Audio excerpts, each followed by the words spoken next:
a tua criação.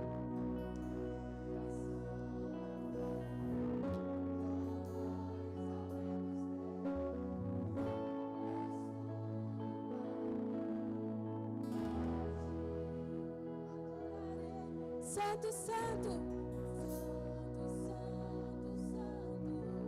Deus Todo-Poderoso, que era, com a criação eu canto, louvores ao Rei dos Reis, és tudo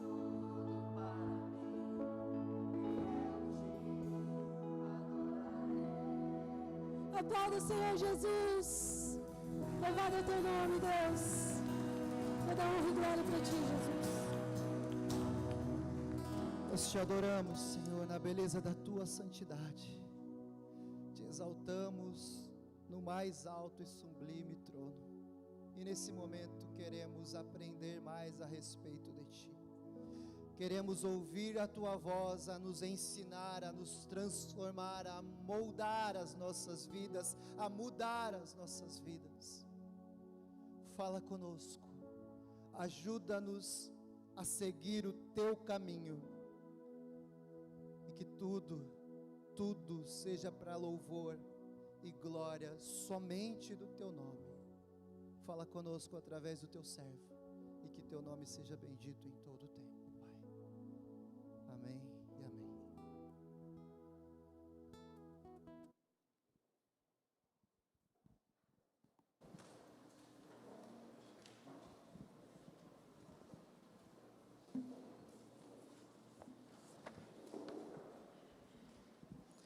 Boa noite, irmãos. Boa noite, igreja. Para quem não me conhece, sou o Tiago, irmão Tiago. Para os da casa, sou aquele que vive enchendo o nosso grupo do WhatsApp com um coraçãozinho laranja e dando recados, avisos laranja em relação aos kids. Aos demais irmãos aqui da casa, sejam todos bem-vindos. Eu fui recebido por essa casa também, acredito que já há quase 2 anos. Sou esposo da Thaís, pai do Arthur e da Eva. A Eva tem autismo, então de vez em quando está aqui pela frente. Tentem ignorar o momento. E fui muito bem recebido por esta casa, com o sorriso de alguns, com muita empatia, e sou grato a Deus por isso. O pastor Bruno me convidou para ministrar hoje a palavra de Deus, dentro dessa série que nós estamos, Solo Eclésia. Fiquei feliz, mas confesso que eu esperava muito menos pessoas hoje aqui, porque nós estamos no meio de um feriadão. E geralmente isso em igreja que talvez não entendam o que é ser igreja, estaríamos com muito menos pessoas aqui. Mas glória a Deus por tudo. Estou tremendo, irmãos, diante da comunidade, porque aqui está o povo eleito de Deus. Amém? Fui tutoriado pelo pastor Bruno para escrever essa mensagem e quero compartilhar aqui com vocês. Nós estamos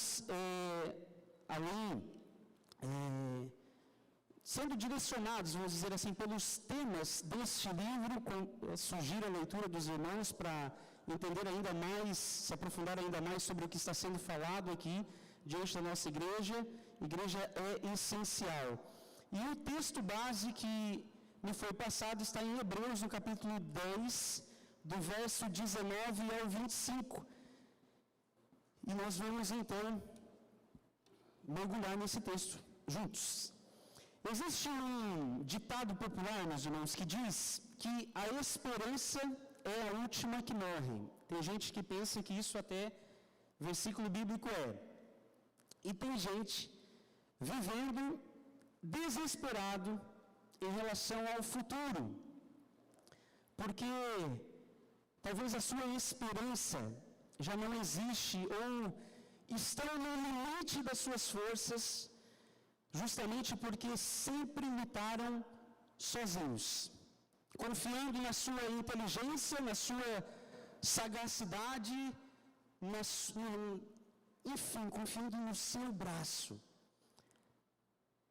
confiando no dinheiro, talvez, nos recursos, nos seus títulos e em tudo que conseguiu juntar com o seu trabalho. Me coloco também aqui. Às vezes nós nos perdemos, esquecemos quem é a nossa esperança e começamos a caminhar pensando que podemos grandes coisas. Irmãos, tolos e insensatos, esses somos nós quando agimos assim. Quem sabe em outro momento nós confiamos em homens, talvez na política ou na justiça deste mundo, e hoje nos encontramos frustrados, porque quando olhamos para o mundo nós só encontramos choro, fome, dor e morte. Nos rendemos talvez ao desespero e talvez nos perguntamos: o que será do meu futuro? Pai e mãe aqui, papai e mamãe presentes, o que será do futuro dos nossos filhos? O mundo segue marcado pelo desespero, e se até aqui você confiou que você poderia fazer ou deixar de fazer algo, você viveu uma mentira, uma esperança fraca, uma falsa esperança. Eu não estou aqui para dizer que tudo vai ser fácil, porque não é e não será. Esse mundo, irmãos, caído, ele tem os seus dramas, frutos.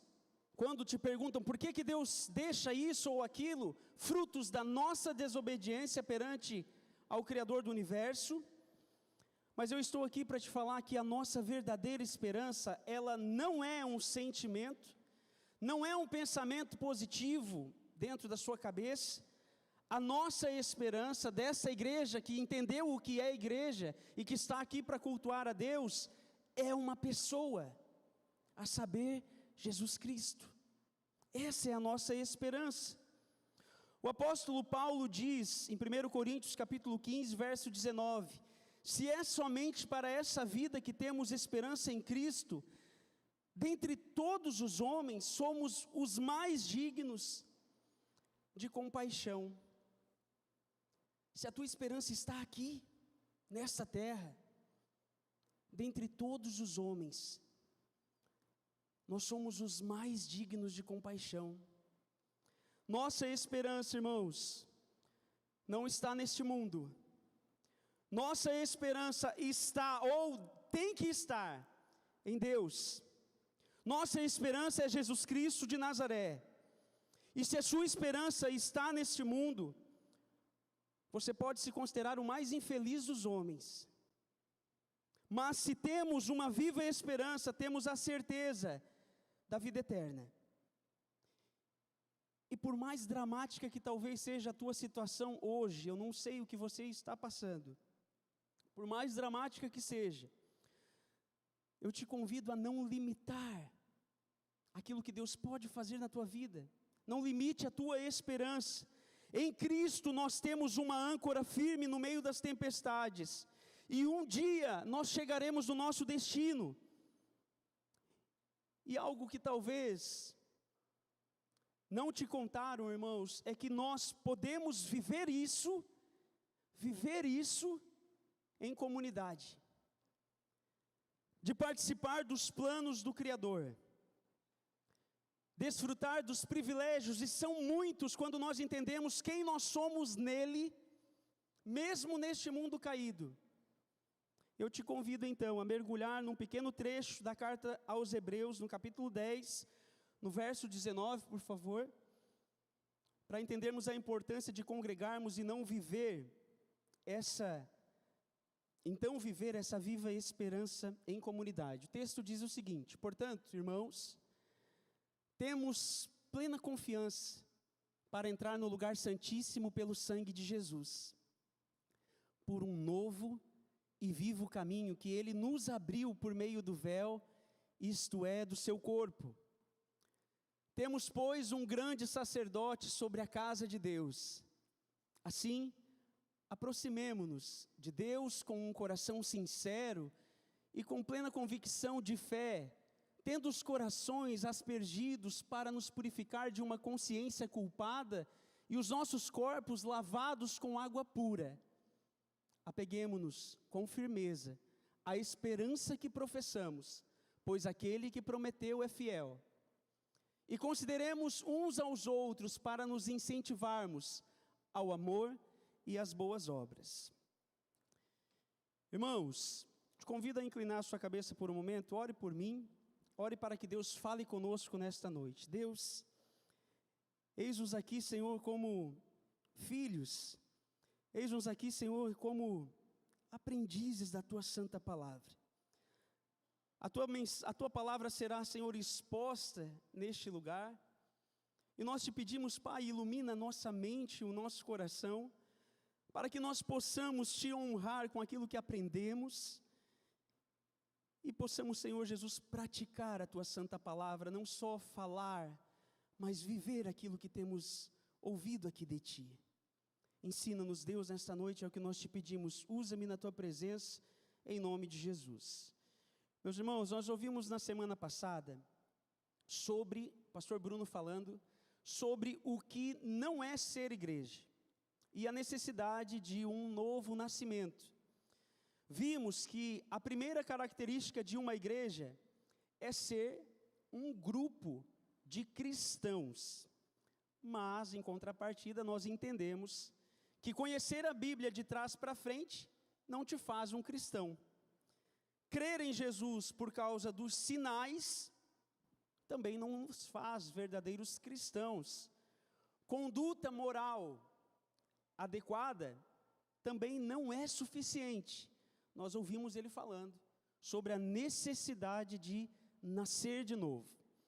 A carta aos Hebreus, isso que nós lemos agora, foi escrita com o objetivo de alertar os nossos irmãos judeus convertidos a não voltarem atrás e a se render novamente ao judaísmo. Esses cristãos aqui, a qual essa carta foi direcionada, eles estavam sendo perseguidos pelos seus. E quando eu digo perseguido, era inclusive pelas suas famílias. E quando eu falo perseguidos, irmãos, falo de uma época extremamente difícil, muito mais difícil do que nós talvez imaginamos. Falo ao ponto de perder emprego porque você era cristão, perder a família porque você se dizia crer em Cristo, perder a vida porque você dizia que acreditava em Cristo. Começamos a ver aqui entre os judeus os primeiros mártires da história da igreja. A principal preocupação aqui do autor era então prevenir que aqueles novos convertidos parassem de congregar. E o texto revela também que alguns, se você ler ali, você vai perceber que alguns já estavam fazendo isso. Talvez por medo de represálias, ou até mesmo porque havia dúvida se o cristianismo era a religião verdadeira, visto que o que eles haviam aprendido sobre o Deus vivo era muito diferente do que o próprio Cristo estava ali apresentando. Então, talvez por dúvidas ainda, alguns estavam deixando de congregar. O que Jesus fez e quem Ele é soava estranho aos ouvidos e aos corações das pessoas que temiam a presença do Deus vivo. Mas agora, Jesus estava dizendo que era possível se achegar a Deus. Jesus estava dizendo que era possível viver com Deus, desfrutar da sua comunhão, e isso era muito diferente. O Antigo Testamento falava de tais privilégios, mas para isso haviam muitos ritos, haviam muitos cerimoniais que acabavam excluindo o homem de caminhar com Deus. Perceba aqui como as coisas são diferentes hoje, como tudo é mais fácil para nós. Para quem conhece a Cristo, tanto a forma de se relacionar com Deus, como o fato de ser cristão hoje, é muito mais fácil, irmãos. Essa igreja não gosta disso, mas olha aí para quem está do seu lado, olha a sua volta. Sabe o que é isso? É crente.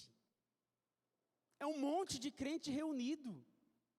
É um monte de cristão reunido.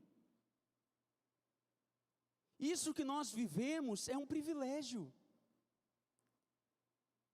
Essa carta aqui foi escrita para tentar animar esses irmãos, porque era muito difícil, porque eles estavam desanimando. E o desânimo não era porque o irmão do lado não olhou para mim, ou porque ele não fala comigo, era porque eles eram perseguidos, irmãos. Era muito maior. São cristãos aqui cultuando a Deus, sem medo. Os cristãos dessa época estavam aterrorizados, porque eram realmente perseguidos de morte. Isso que nós vivemos é um verdadeiro privilégio, plantado na história com muito choro, perdas, com muito sangue derramado. E eu aproveito aqui esse momento para incentivá-los a olhar para trás e a reconhecer o preço que foi pago, primeiramente e acima de tudo, por Cristo Jesus na cruz do Calvário, para que eu e você tivéssemos oportunidade de vida eterna.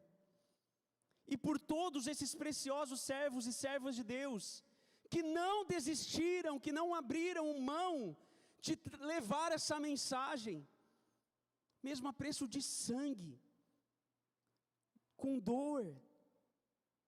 Irmãos, isso deveria nos constranger. Isso deveria nos constranger a assumir a nossa responsabilidade hoje,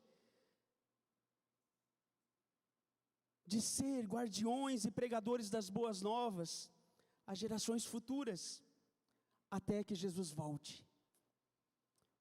Que essa igreja proclame Maranata, que guarde essa santa palavra, que anuncie, que sejamos instrumentos para a glória do nosso Deus. No verso 19, inicia com a palavra portanto. O pastor também já tem dito várias vezes, quando tem essa palavra segundo a língua portuguesa, há um convite aqui para nós talvez irmos um pouquinho atrás sobre o que foi falado. Tudo que vai ser falado agora é como se fosse uma conclusão, né? Algo a respeito do que até então tinha sido escrito. E o verso 19 começa: portanto, irmãos, temos plena confiança para entrar no lugar santíssimo pelo sangue de Jesus, por um novo e vivo caminho que Ele nos abriu por meio do véu, isto é, do seu corpo. Portanto, segundo o dicionário, introduz uma oração coordenada que contém a conclusão de um raciocínio. O autor aqui então nos convida, irmãos, a voltar atrás. E o que ele passa a dizer daqui para frente é referente ao que ele disse então anteriormente. E num breve relato, vemos aqui em Hebreus, do capítulo 1 ao 9, o autor falando sobre a superioridade de Jesus, sobre os anjos, sobre Moisés e sobre Arão, que era o sumo sacerdote da antiga aliança. E finalmente depois ele mostra aqui o ministério de Cristo como sendo superior aos ministérios dos sacerdotes. Cristo oferece um sacrifício maior do que aqueles que eram oferecidos pelos sacerdotes. Cristo se oferece a si mesmo, puro, imaculado, Filho de Deus, como sacrifício final e completo pelo povo de Deus.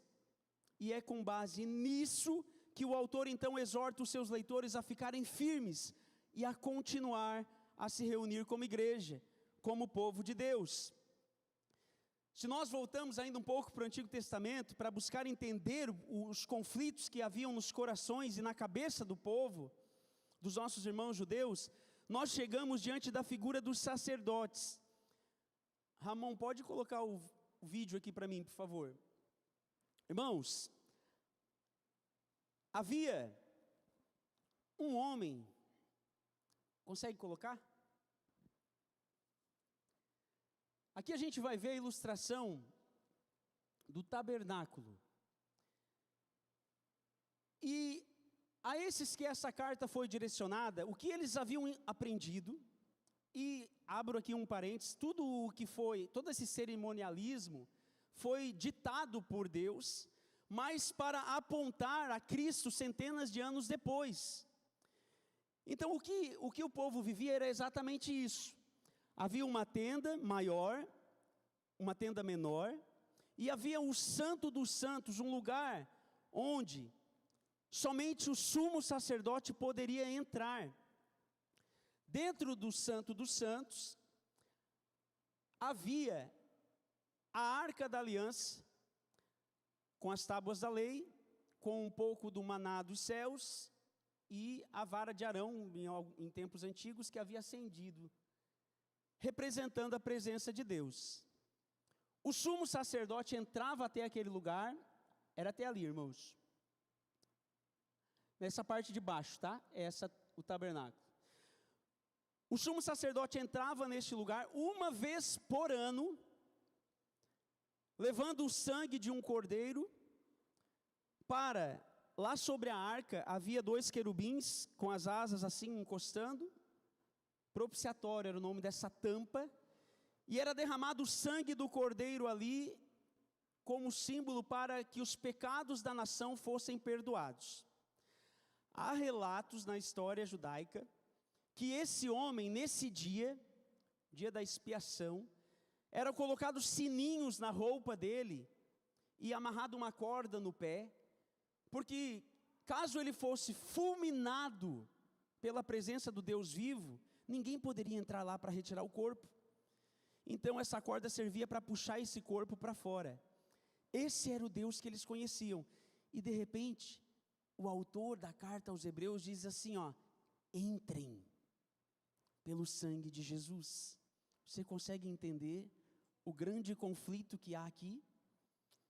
Era nesse contexto, irmãos, que o autor afirma: entrem no Santo dos Santos, pelo sangue de Jesus. Cristo vem numa ordem superior e se oferece como sacrifício. Ofereceu o seu próprio sangue.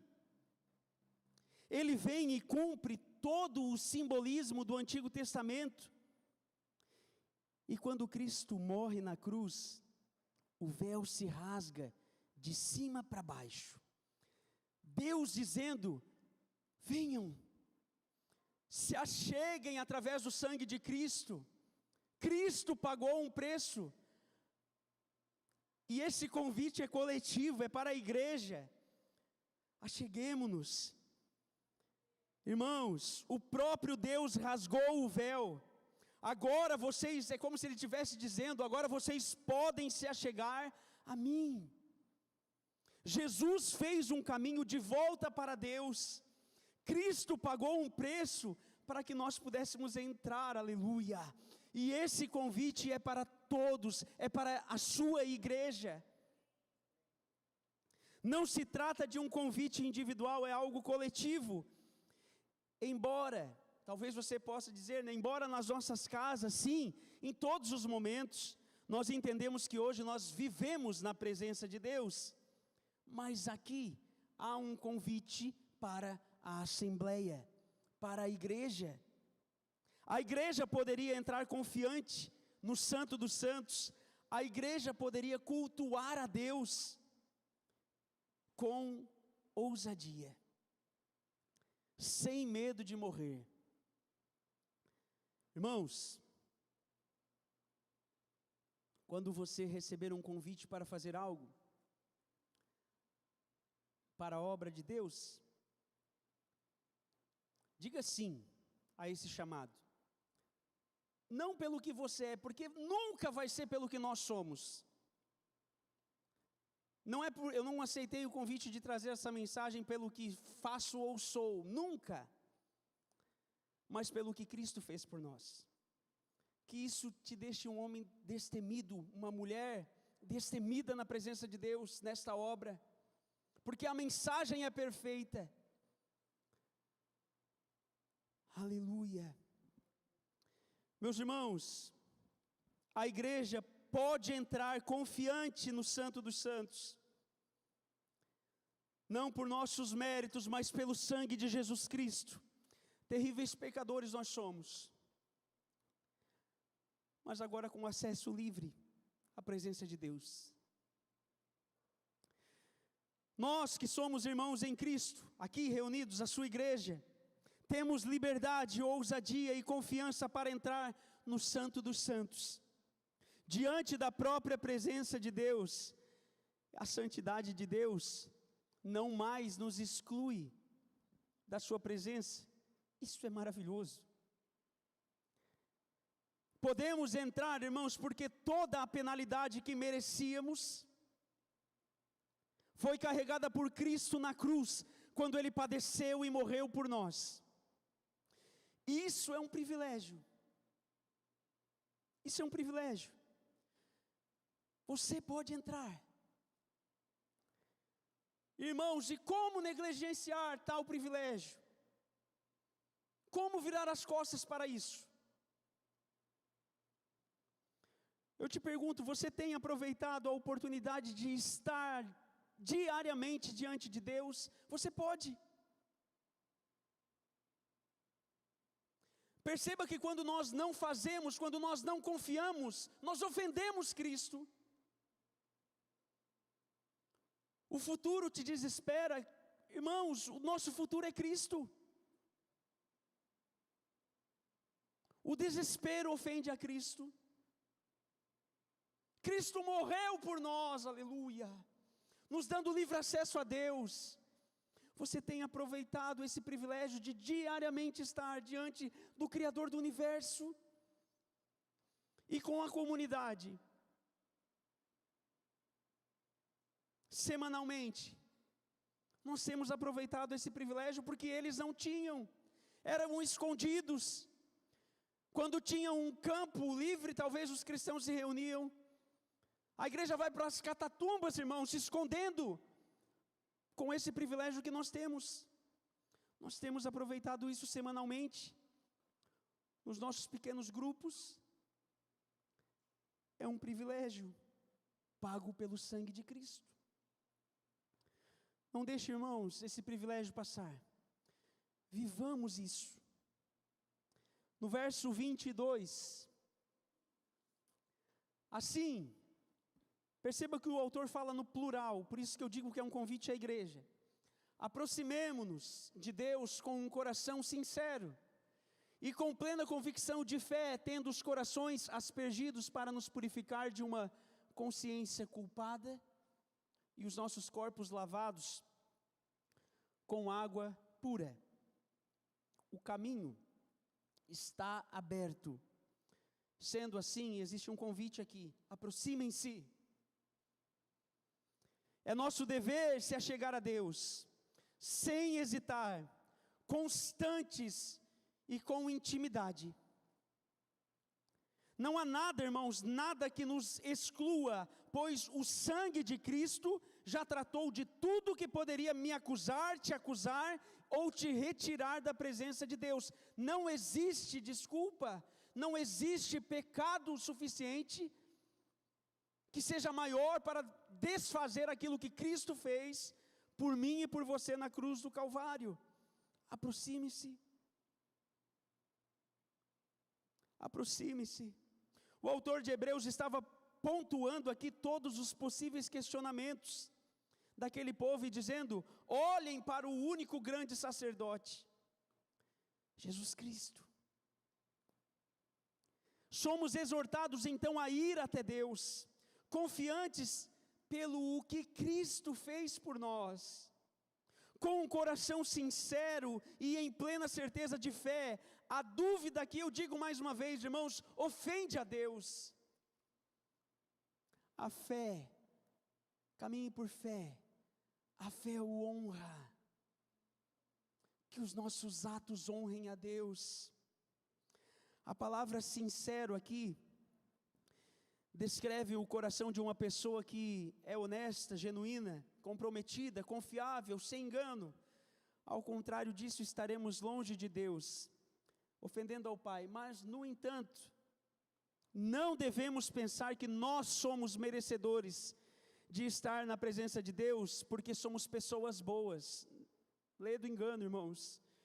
Não podemos viver uma vida de autojustiça, de mérito pessoal, e somente teremos essa plena confiança quando entendemos e aceitamos totalmente a verdade do Evangelho. Não sou eu, não somos nós, mas foi pelo que Ele fez. O autor prossegue dizendo para que façamos isso com um coração aspergido, para nos purificar de uma consciência culpada e com os nossos corpos lavados com água pura. Aqui claramente a gente percebe que ele está falando de algo interior, né, quando usa corações, mas ele também fala de algo exterior ao mencionar corpos lavados. E parece, irmãos, remeter ao batismo quando cita corpos lavados com água pura.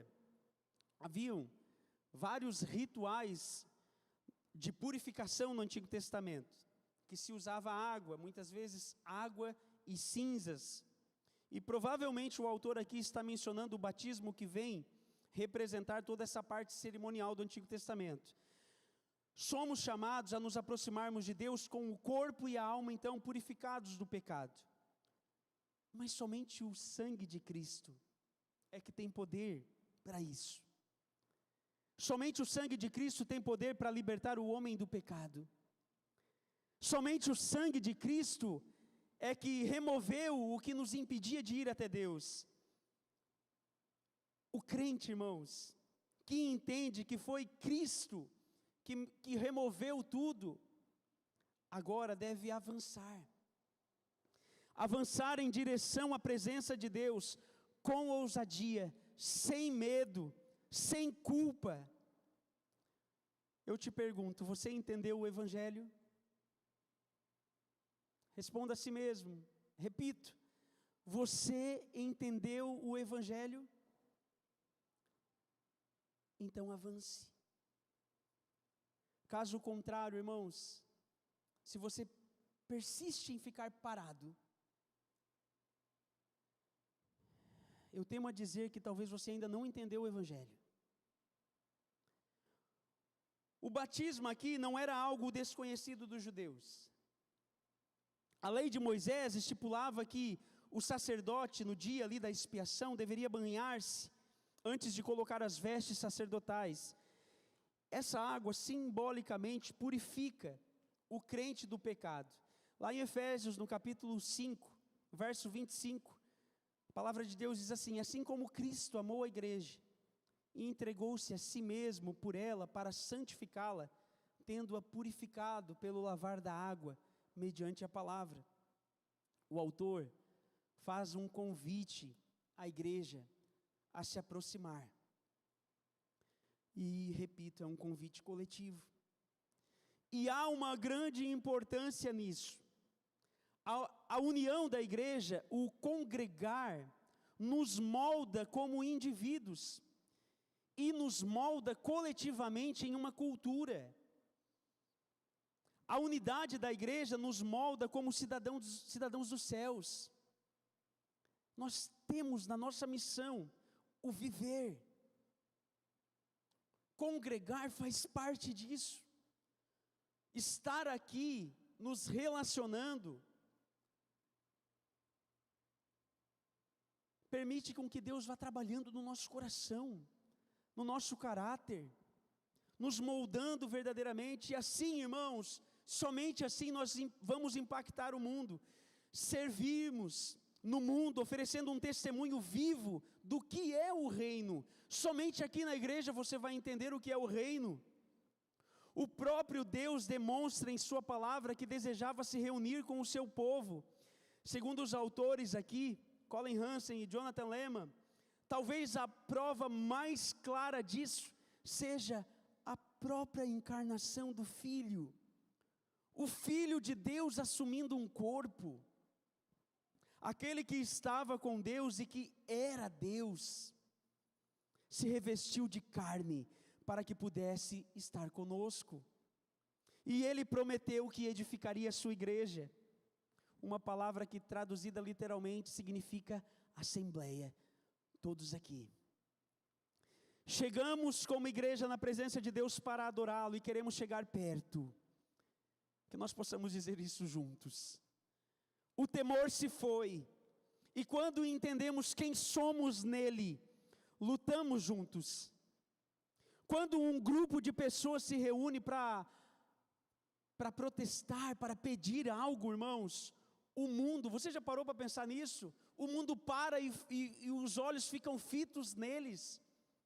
Quando há um movimento de pessoas buscando alguma coisa e esse grupo se reúne e vai para a rua, o mundo para e olha, os jornais apontam e mostram o que está acontecendo. Imagina, se nós como igreja entendermos quem somos nele, e a partir desse momento, numa única causa, nos unirmos para anunciar o Evangelho nessa cidade, o que poderemos fazer? Não por nós, mas pelo que Ele fez. Aleluia. Irmãos, concluímos então que grupos de pessoas são poderosos, não apenas pelo que acontece quando esse grupo se reúne, mas pelo que eles se tornam. Nós nos tornamos um movimento, uma força. A igreja que entende isso é um movimento, e um movimento contra o pecado. Um movimento que restabelece a justiça, que tem fome e sede de justiça. Imagine uma igreja consciente. Uma igreja consciente de quem é em Cristo. O diabo teme isso. Aleluia. Nós precisamos viver em comunidade, estar nos cultos, frequentar os PGs, servir uns aos outros. Precisamos conviver com os irmãos. Temos vivido isso? Repare que essa carta foi escrita para esse povo, mas como cai bem para nós? Mas devemos olhar para isso com vergonha, porque ali era muito mais intenso. Você tem vivido isso? Você tem procurado isso? Precisamos mostrar para o mundo o verdadeiro amor que nos une, irmãos, que nos move. Cristo, que transborda em nós, para que os de fora sejam alcançados. A palavra diz que as portas do inferno não prevalecerão contra a igreja de Cristo. Porta, irmão, não é instrumento de ataque, é instrumento de defesa.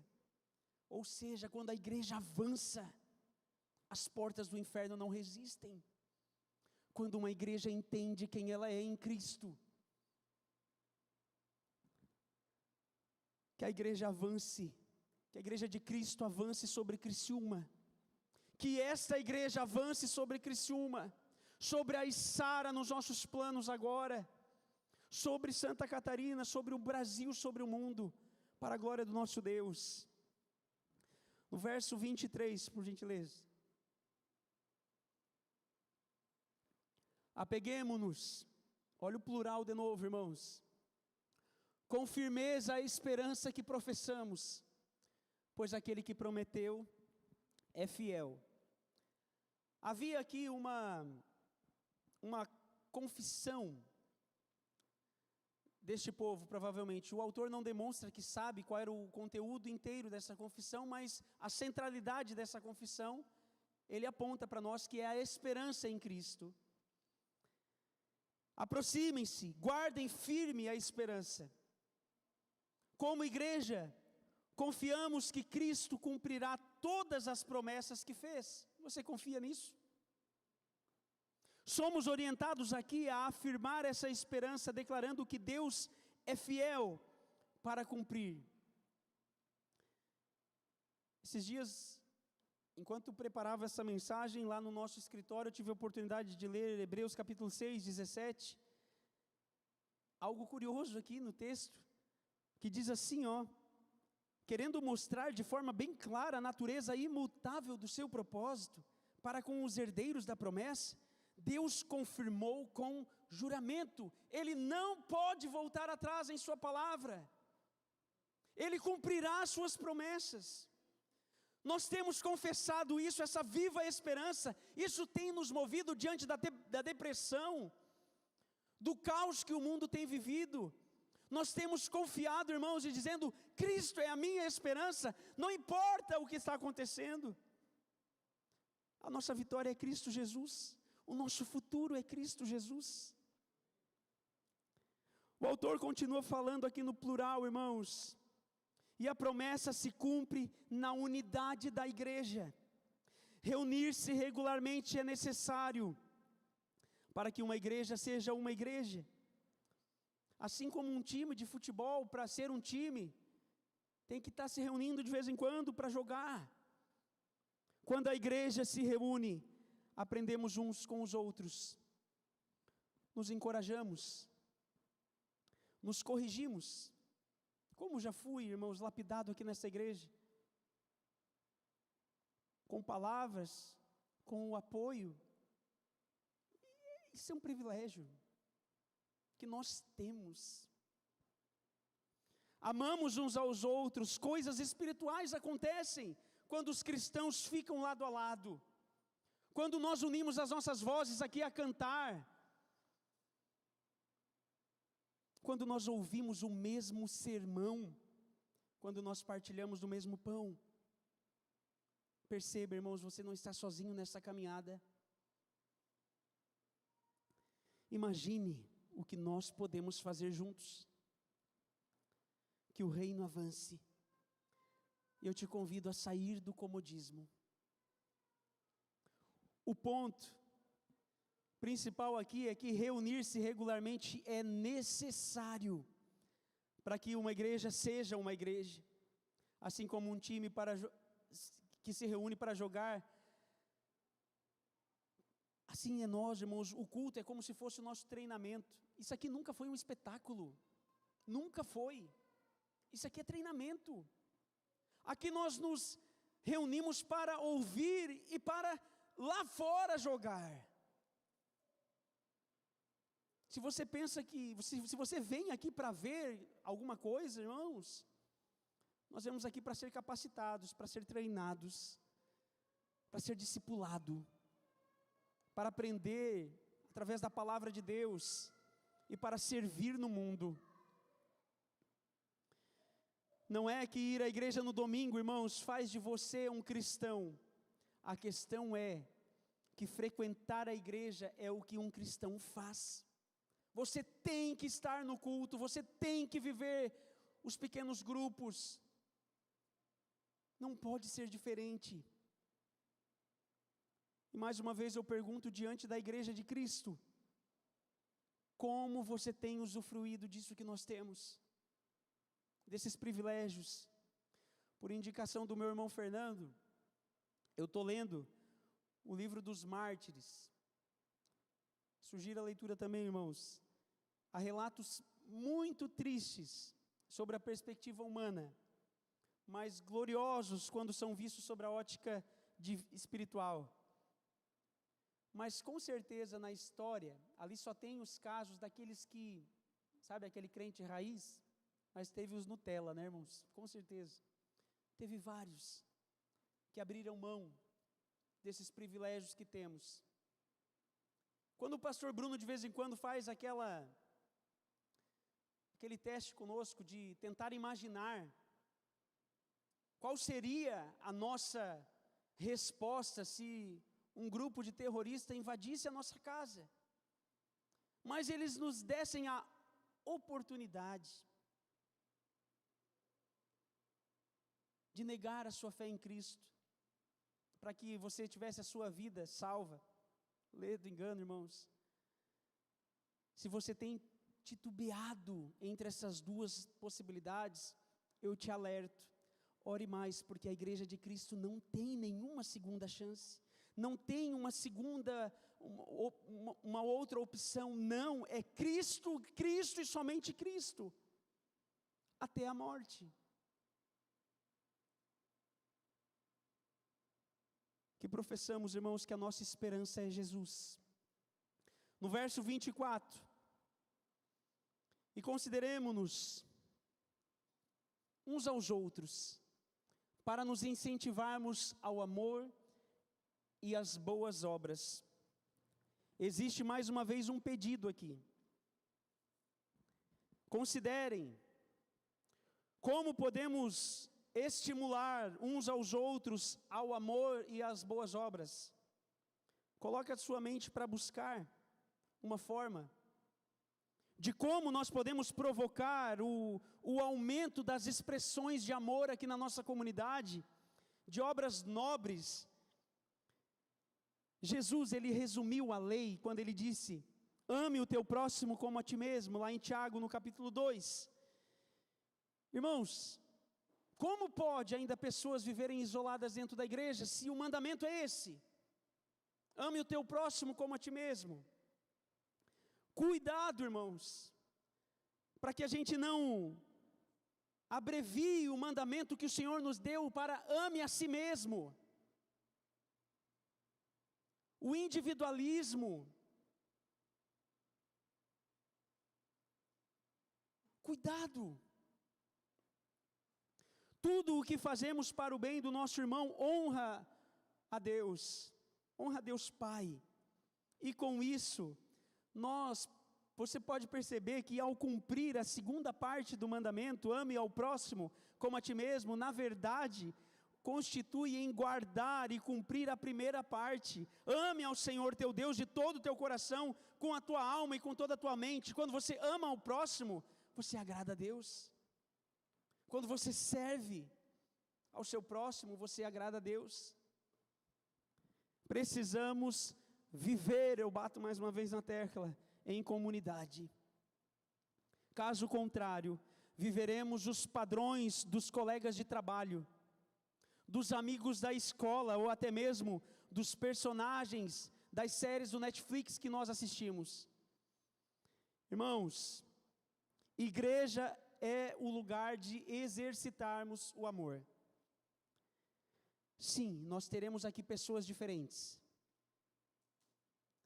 histórias diferentes, culturas diferentes, gostos diferentes e até pensamentos diferentes. E sabe o que é isso? Oportunidades para você demonstrar o amor de Cristo. É aqui que o Senhor nos prova, que o Senhor nos molda e que o Senhor nos capacita. É justamente nesse ambiente que o amor é evidenciado. Amar aquele que pensa diferente de mim. E temos também a oportunidade de juntar as nossas forças como um grande exército e servirmos no mundo.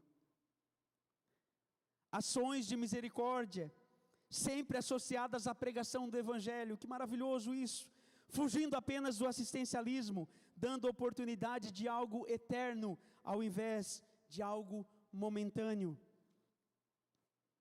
A soberania de Deus, diante dos fatos em 2021, é inquestionável. Talvez,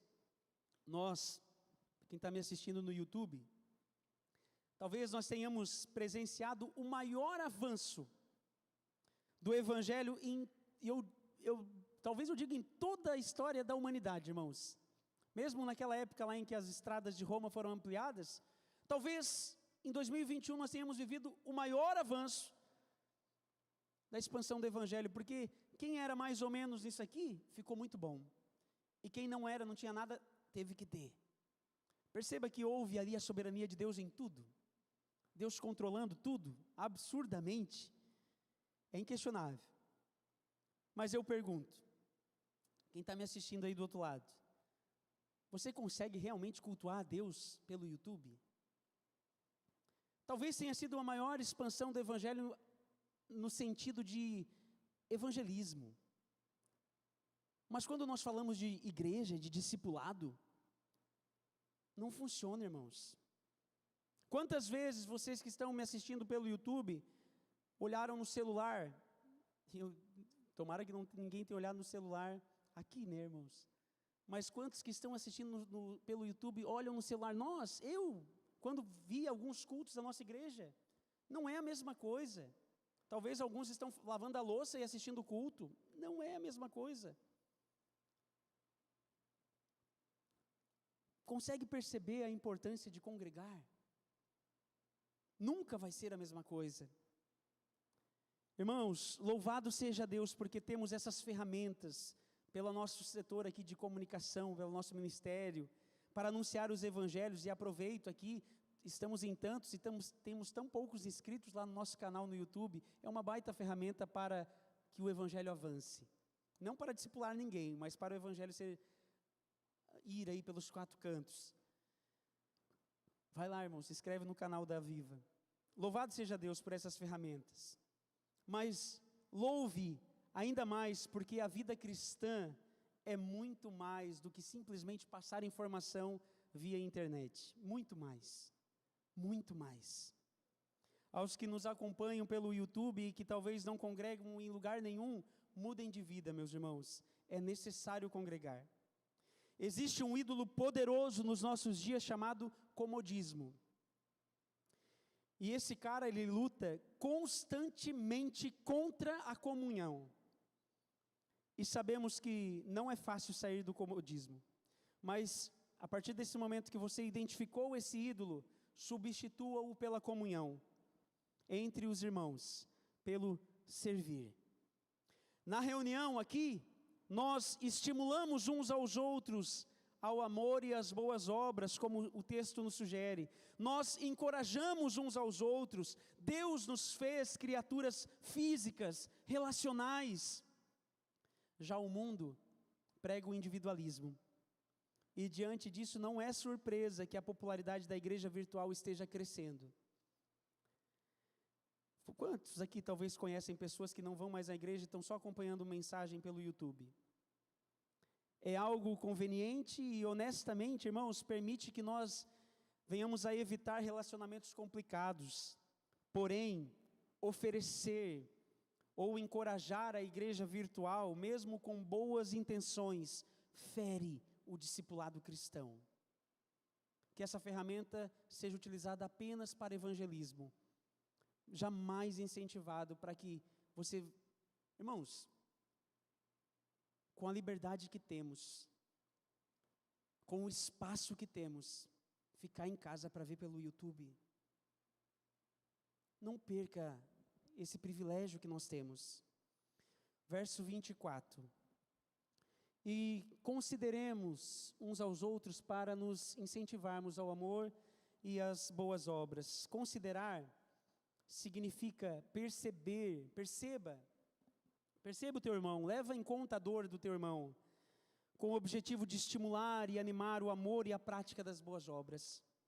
Quando o autor escreve isso, ele reconhece que essa prática aqui, em geral, já acontecia no meio do povo, de acordo com o que nós lemos também lá em Hebreus, no capítulo 6 e no verso 10. Lá está escrito assim, ó, Deus não é injusto. Ele não se esquecerá do trabalho de vocês e do amor que demonstraram por Ele, pois ajudaram os santos e continuam a ajudá-los. Então haviam aqueles que estavam praticando este conselho. No verso 34 do capítulo 10 ainda, nós também conseguimos perceber novamente esse cuidado. Está escrito o seguinte: vocês se compadeceram dos que estavam na prisão e aceitaram alegremente o confisco dos seus próprios bens, pois sabiam que possuíam bens superiores e permanentes.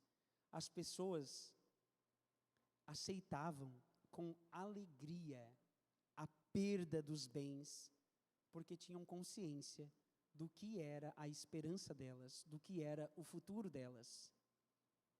Isso é absurdo, irmãos. Mas havia necessidade de reforçar esse pedido, então o autor reforça esse pedido diante dessa comunidade. E talvez um grande número de irmãos não estivesse agindo assim. E por isso aqui são encorajados a amar mais e a fazer o bem aos seus irmãos. A pandemia do Covid-19 foi um desafio enorme para as igrejas, em todo o mundo. Nós fomos impossibilitados de nos reunir para aprender a palavra de Deus juntos. Nós perdemos pessoas. Eu aproveito aqui para me solidarizar com as famílias que tiveram, talvez da nossa comunidade. Na minha família, nós perdemos a avó e um primo. A todos que perderam seus parentes com esse vírus tão brutal. A igreja, ela passou por uma situação extrema. Perceba então que essas palavras aqui, esse conselho, ele vale muito para os nossos dias. Cada um de nós precisa ver e ouvir o nosso irmão. Há pessoas, irmãos, que precisam que você olhe para ela e diga: anime-se. Que você a relembre de quem é a nossa esperança. De que você seja o suporte.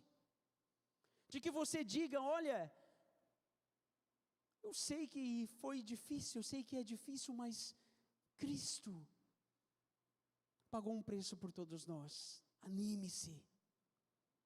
Animem-se. A volta de Cristo se aproxima. Mesmo no meio do choro, no meio da dor, animem-se. A nossa verdadeira vitória, ela virá, irmãos, dos céus. Animem-se.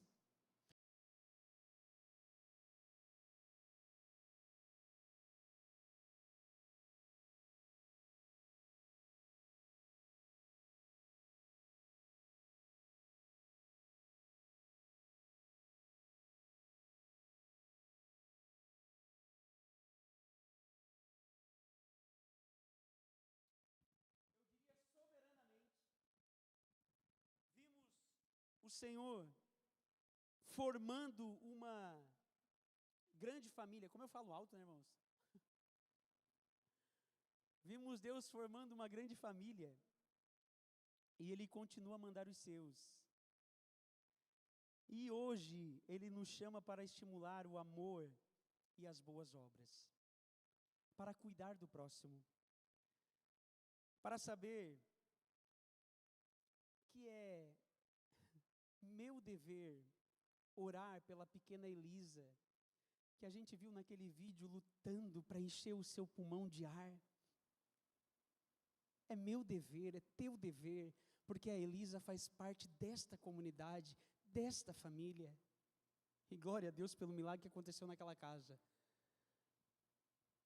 Irmãos, não há mais tempo a perder. Aliás, nunca houve. Nunca houve.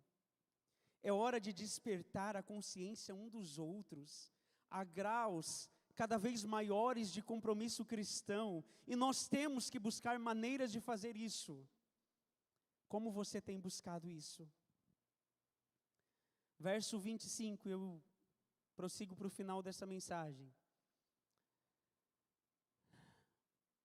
Resumo agora, né? Não deixemos de reunir-nos como igreja, segundo o costume de alguns, mas procuremos encorajar-nos uns aos outros, ainda mais quando vocês veem que se aproxima o dia.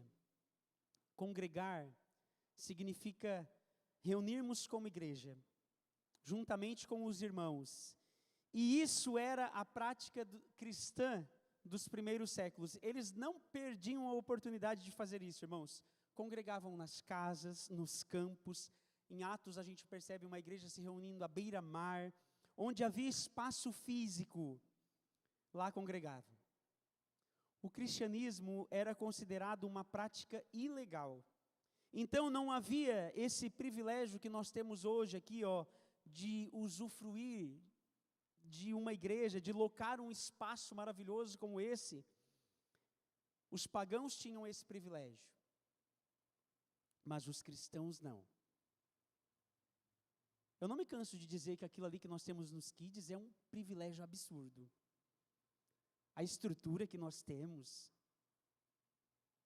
esse salão lindo desse jeito, com ar-condicionado, isso é um privilégio, irmãos. Esse povo não tinha isso. Haviam templos para vários deuses.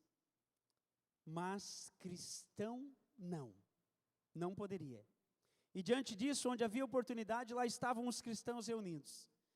E nós vemos no texto, então, que alguns cristãos estavam deixando de se reunir, provavelmente desanimados pelas perseguições, indecisos se permaneceriam cristãos ou voltariam para o judaísmo. Já havia virado o hábito de alguns, a gente percebe aqui no texto também. Ainda se chamavam cristãos, mas já não participavam das assembleias. E o autor, então, diz: não deixem de congregar. Ou seja, parem com isso. Está errado. Não façam isso. E se há uma negativa aqui, irmãos, concluímos então que congregar é absolutamente certo. Quando alguém te disser alguma coisa, mostre esse texto aqui. Congregar é o que a igreja de Cristo deve fazer. É a coisa certa a se fazer. E quando deixamos de fazer isso, temos vários prejuízos. Todos esses privilégios nós perdemos. Ou seja, somos muito prejudicados. É nas reuniões da igreja que aqueles cristãos eram fortalecidos na fé, animados, encorajados mutuamente a permanecerem firmes. Fica claro que não basta entender a verdade, é necessário dar uma resposta apropriada a essa verdade, a esse chamado. E a única resposta aqui que o autor acaba nos mostrando é uma vida digna cristã, que é caracterizada pela comunhão, absolutamente, pelo zelo, pelo próximo,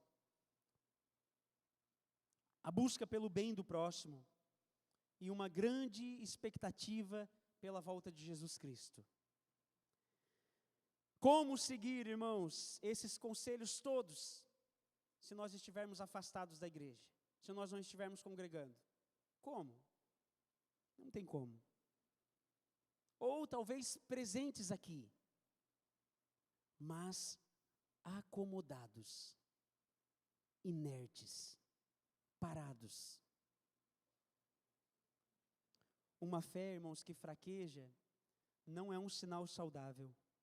Reconheçamos que é impossível viver a vida cristã sozinhos. Congreguem e nunca deixem de congregar. Deixar o corpo representa uma das primeiras indicações da falta de amor para com Deus e para com o próximo. Abandonar a congregação, eu diria que aflora aí sintomas de orgulho e egoísmo. Como cristãos, nós devemos olhar para o futuro, e isto é, para o dia, para o grande dia, em que o nosso futuro é esse. Não pense que tem outra coisa. Se vier outras coisas, se vierem coisas boas, glorifica a Deus. Se vierem coisas ruins, glorifica a Deus também. Mas o nosso futuro é esse, é o grande dia. Essa é a nossa esperança. Irmãos, olhem para o futuro, o dia em que Jesus voltará. Quanto mais perto desse dia, mais ativos em estimular uns aos outros a viver o amor, inconformados com os padrões deste mundo caído. Percebamos que quando nos reunimos como igreja, estamos entrando no Santo dos Santos para adorá-lo juntamente com os nossos irmãos. Chegamos perto do Senhor do universo, através de Jesus Cristo, e isso sem medo. E é claro que nós podemos fazer isso sozinhos na nossa casa. Contudo, nós somos aqui encorajados a fazer isso em comunidade. Como benefícios de congregar, nós temos o fortalecimento de fé, da esperança na vida eterna. Somos encorajados e animados a prosseguir. Concluo dizendo o seguinte: eu iniciei esse sermão falando sobre esperança. E eu gostaria de finalizar ele relembrando que, para o cristão, a nossa esperança é Cristo Jesus. Tenha isso convicto na sua cabeça, no seu coração. Sendo assim, a nossa esperança, ela nos guia. Ela nos liberta do medo, da morte, e mantém os nossos olhos naquele que venceu a morte. Em Jesus, há salvação, justiça, vida eterna e a certeza da ressurreição dos mortos. A gente tem algum visitante aqui nesta noite? Levante sua mão só para mim. Nossa, irmãos. Aqui, vocês vão encontrar uma nação diferente, irmãos. Vão encontrar peregrinos, exilados, cidadãos do reino de Cristo. Aqui dentro você vai ouvir as palavras do Rei dos Céus serem declaradas em pregações vibrantes. Aqui na Viva você ouvirá a linguagem da fé, da esperança, do amor e do céu. Aqui, nunca pela internet, você vai ter uma degustação do banquete celestial, do que nós vamos viver nos céus.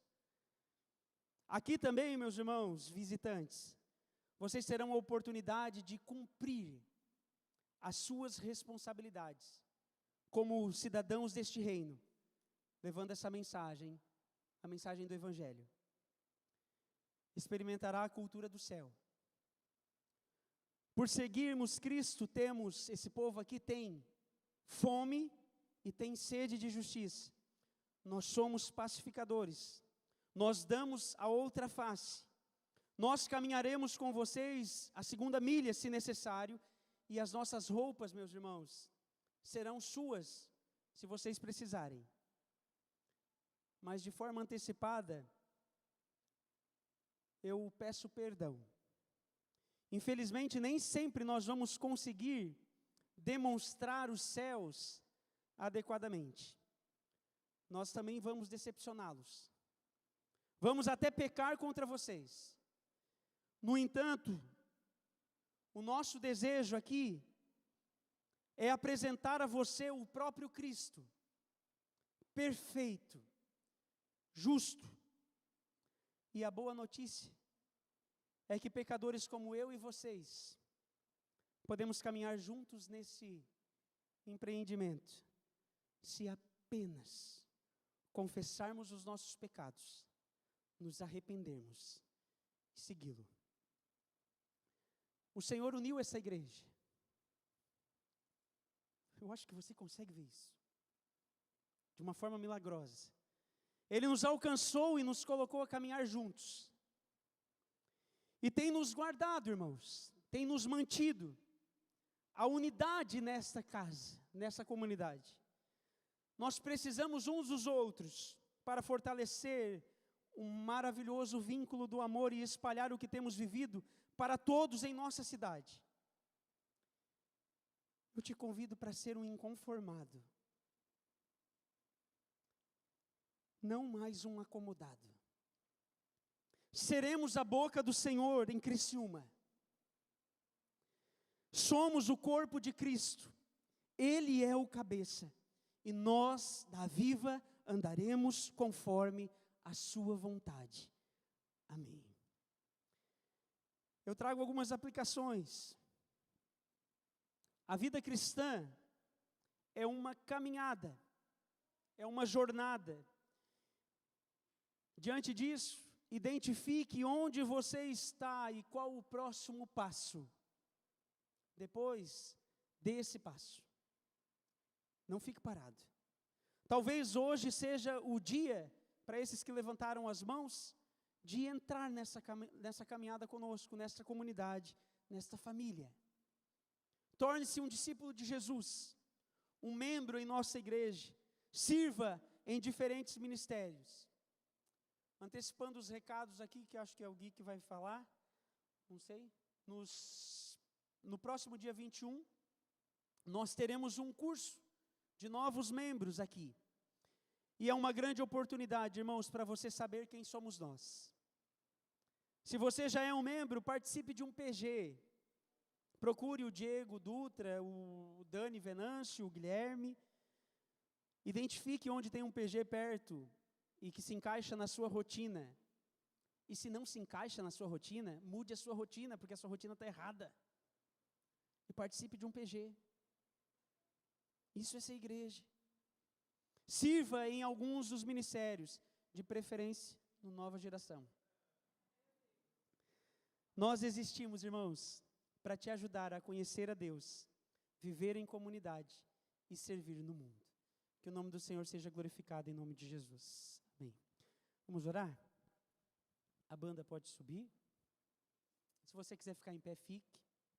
Se você quiser ficar sentado, fique. Mas eu gostaria que você, diante disso tudo que nós ouvimos, e eu abro aqui meu coração para vocês, que eu aprendi, eu acho que muito mais do que ensinei, que eu sou muito feliz de fazer parte dessa comunidade, dessa igreja, que nós venhamos a orar para que nós não percamos mais nenhuma oportunidade, irmãos, de viver como povo de Deus. Talvez você peça, né, Senhor, me ensina a amar como Tu amou. Sabe o que vai acontecer? Ele vai criar oportunidades para que isso aconteça. Pessoas diferentes, com pensamentos diferentes, tudo isso que nós ouvimos. Com Cristo você pode, com Cristo represente o seu sangue na cruz, para a glória do seu santo nome. Pai, muito obrigado, Deus, por esta casa. Muito obrigado, Deus, por esta família, pelos irmãos que Tu nos destes.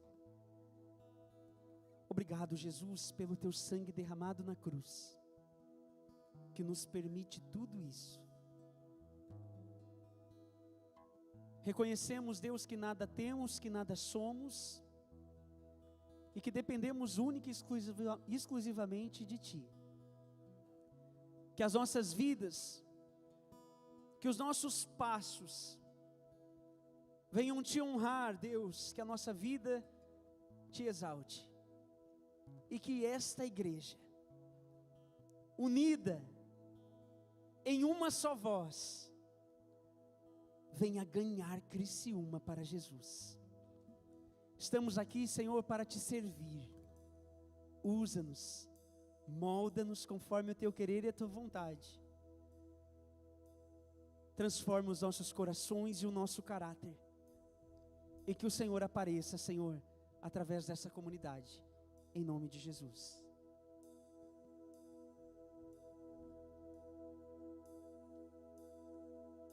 Jesus, em Tua presença, reunimos-nos aqui, contemplamos Tua face e rendemos-nos a Ti, pois um dia a Sua morte trouxe vida a todos nós e nos deu completo acesso ao coração do Pai. Vamos declarar: e o véu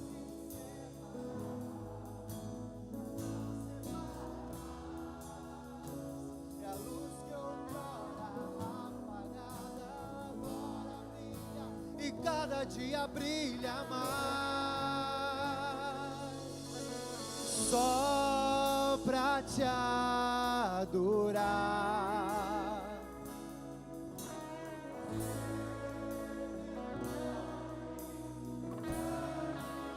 E Te dar, e Te dar.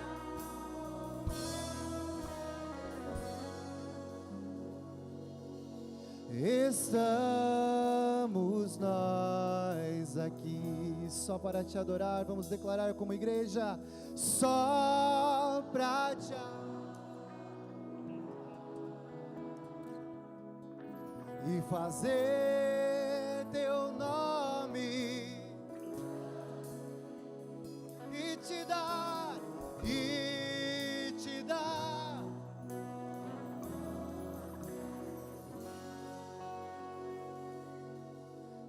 Estamos nós aqui, nós estamos aqui em Tua presença, Jesus, para Te honrar e Te bendizer, para declarar que o Senhor é Rei e soberano sobre essa igreja, para dizer que estamos aqui porque um dia o Senhor rasgou o véu de alto a baixo e nos deu livre acesso a entrarmos no Santo dos Santos. Estamos aqui reunidos em Teu nome, Senhor, em Teu nome e por Ti. Obrigado por nos oportunizarmos estar aqui e então, juntos com um só coração, dizer que somente para Te adorar, somente para Te bendizer, estamos aqui declarando juntos a uma, somente para dizer que só para Te adorar e fazer Teu nome grande e Te dar o louvor que é devido. Estamos nós aqui. Você pode aplaudir ao Rei Jesus. Glórias ao Teu nome, Senhor e Rei, sobre nós. Aleluia. Você pode se sentar mais alguns instantes e já estaremos encerrando. Nós, como comunidade, como igreja, como corpo de Cristo reunidos nessa terra, temos em nós uma marca, e essa marca nos cristãos é a generosidade. Nós vimos ali na carta aos Hebreus, no versículo 24, se eu não me engano, ele fala que eles tinham prazer de entregarem os seus bens, porque estavam sendo perseguidos. Quanto mais nós, que não estamos sendo perseguidos de tal maneira, entregamos aquilo que temos e o que somos através dos nossos dízimos e das nossas ofertas, porque somos generosos, para que o reino de Deus avance, para que a palavra de Deus seja propagada nos quatro cantos dessa terra. Essa é a finalidade dos nossos dízimos e ofertas, para que o nome do Senhor seja visto e reconhecido, para que possamos ajudar aqueles que adentram a essa comunidade, para que nenhum de nós passe necessidades. É para isso que dizimamos e ofertamos, para a glória de Jesus. E se o Senhor colocou no teu coração nessa noite para dizimar e ofertar, você tem os envelopes, a cadeira, ali está a nossa conta, o número Pix, tem máquina de cartão lá atrás, você pode estar depositando nas urnas que estão pela igreja. Faça isso conforme o Senhor colocou no teu coração, não por imposição, não porque se você não der o dízimo, você está pecando e indo para o inferno, não por isso, mas por generosidade, porque essa é a marca de todo cristão. Amém? E falamos tanto aqui dos pequenos grupos, falamos tanto no viver em comunidade, e se você não faz parte de um pequeno grupo ainda, você não sabe o que você está perdendo. É maravilhoso podermos chegar nas quartas, quintas, sextas-feiras, dependendo dos dias que há o pequeno grupo, e falarmos a respeito da palavra de Jesus, de falarmos daquilo que nós temos em nossos corações, do quanto desejamos aprender uns com os outros e principalmente de nos relacionarmos. É para isso que os pequenos grupos existem, para que nós nos conheçamos uns aos outros e assim possamos nos fortalecer para propagar o nome de Jesus. E se você não faz parte de um pequeno grupo, você está convidado a ir até a mesa ali no final, onde estará o Diego Dutra. Ele estará pegando o teu nome e te direcionando a um pequeno grupo próximo à tua casa. Seja abençoado, seja cuidado, viva em comunidade através do pequeno grupo. Pessoal, teremos o encontro de casais no dia 20/11 às 19 horas. Você pode fazer a tua inscrição pelo nosso aplicativo, ou se você ainda não baixou, dê o seu nome a mim, ao pastor Bruno, ao Guilherme, para que você possa vir aqui nessa reunião do dia 20/11, encontro de casais, e se prepare para sair depois com a sua esposa, sozinho, não na galera. Venha para ir num x-salada, num sushi, onde Deus colocar no teu coração. Teremos também o curso de novos membros no dia 21, ou seja, no domingo, às 17 horas. Também, se você quer conhecer um pouco mais a nossa igreja, chegue ali ao final, dê o seu nome aos voluntários, e então, no dia 21, às 17 horas, estará o irmão Guilherme, dando o curso para você que quer conhecer um pouquinho mais da nossa casa. Gente, temos uma coisa muito especial que acontecerá aqui na igreja na quinta-feira, dia 25, marca aí na tua agenda. Os pequenos grupos que fazem as suas reuniões no dia 25 serão convidados formalmente a estar aqui na igreja. A partir das 20 horas, nós teremos o ensaio geral da Camerata de Nova Veneza aqui na nossa igreja. Eles virão ensaiar para suas apresentações de Natal e escolheram a nossa igreja para estar se apresentando nesse ensaio aberto. Então, dia 25 agora de novembro, às 20 horas, você é convidado a estar aqui e a trazer o seu parente, aquele que não é cristão. A entrada custará 1 quilo de alimento para que possamos então depois ajudar as pessoas que necessitam, amém? Então essa é a tua agenda desse mês. Fique de pé, vamos encerrar esse culto de louvor e adoração ao Senhor. Obrigado, Pai, obrigado porque nos trouxeste aqui, entendemos o quanto somos privilegiados por Ti de estarmos vivendo num corpo, de estarmos cultuando ao Senhor em comunidade junto com os irmãos. Que isso não fique apenas na nossa mente, no nosso intelecto, mas desça aos nossos corações, fazendo morada ali, para que venhamos compreender o quanto é importante vivermos com os irmãos, o quanto é importante estarmos aqui reunidos aos domingos, falando do Teu amor, entendendo sobre quem Tu és, cantando louvores em comunidade a Ti, que és Rei e soberano sobre nós. Obrigado por essa oportunidade, mais uma vez, de estarmos aqui. E que o Senhor nos guarde agora, ao retorno dos nossos lares, que possamos ter um restante de noite na Tua presença, abundantes da Tua alegria, e que, Senhor, nos permita deitar nos nossos travesseiros e acordarmos amanhã vigorosos, cheios de energia, porque o Senhor é quem nos sustenta. Nos dê a Sua graça, porque a Tua graça seja sobre nós, o Teu amor, ó Deus, seja sobre nós, e a comunhão com o Espírito Santo também seja com todos nós, nos seguindo para todos sempre. Essa é a nossa oração. Sigam em paz, Deus os abençoe, e até semana que vem, se o Senhor nos permitir.